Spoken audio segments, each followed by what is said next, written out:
کہ کعبے کے دروازے پر ابلیس دروازے سے ٹیک لگائے کھڑا تھا.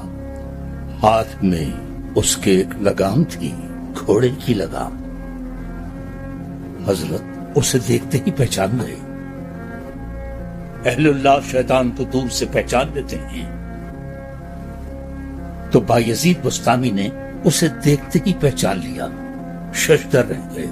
یہ ابلیس لعین کعبے کے دروازے پر کیا کر رہا ہے؟ انہوں نے سوچا. پوچھا، تو اور یہاں ابلیس؟ شیطان نے ہاتھ میں تھامی ہوئی گھوڑے کی لگام انہیں دکھاتے ہوئے کہا، میرے بہت سے بندے یہاں طواف میں مشغول ہیں، ان کی واپسی کا انتظار کر رہا. آئیں گے تو یہ لگام انہیں ڈالوں گا اور ان پر سواری کرتا ہوا جاؤں گا. یہ سنا تو حضرت بایزید بستامی نے پریشان ہو کر ابلیس سے پوچھا، کیا میں بھی ان میں سے ہوں جنہیں تو لگام ڈالے گا؟ ابلیس نے ان پر ایک نظر ڈالی، پھر مسکرایا اور طنزیہ انداز سے ایک زوردار خقاع لگایا اور پھر آہستگی سے ان کے کان میں بولا، تم پر تو میں بغیر لگام کے سواری کر سکتا ہوں. حضرت بایزید بستامی اپنے ملک لوٹنے کے لیے مکہ سے روانہ ہو گئے. ایک بار پھر وہی دشوار گزار سفر.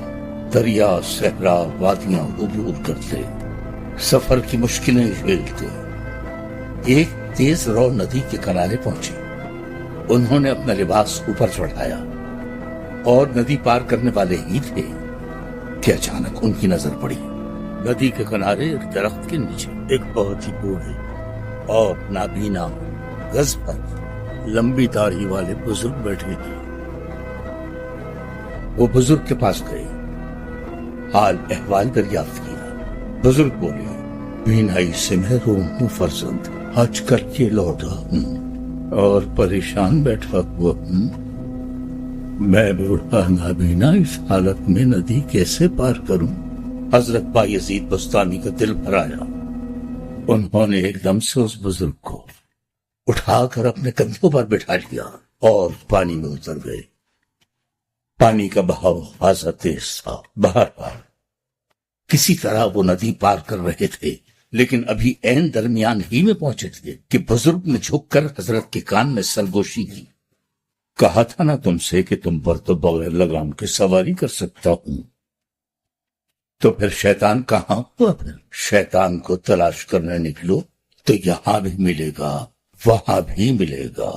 اس زوم میں مت رہنا کہ بچ جاؤ گے اس سے. بغیر لگام کے سواری کر سکتا ہے، ہم جیسوں کی کیا اوقات ہے؟ جب حضرت بایزید بستامی نہ محفوظ رہ سکے اس سے.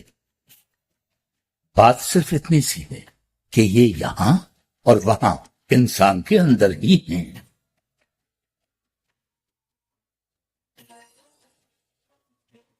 قلب مومن را کتابش قوت است، حکمتش حبل الورید ملت است. بولو، سمجھ آئے معنی اس کے؟ اسی لیے کہا گیا کہ تلاش کرنا ہو تو یہاں ڈھونڈو نہ وہاں، صرف اپنے اندر تلاش کرو.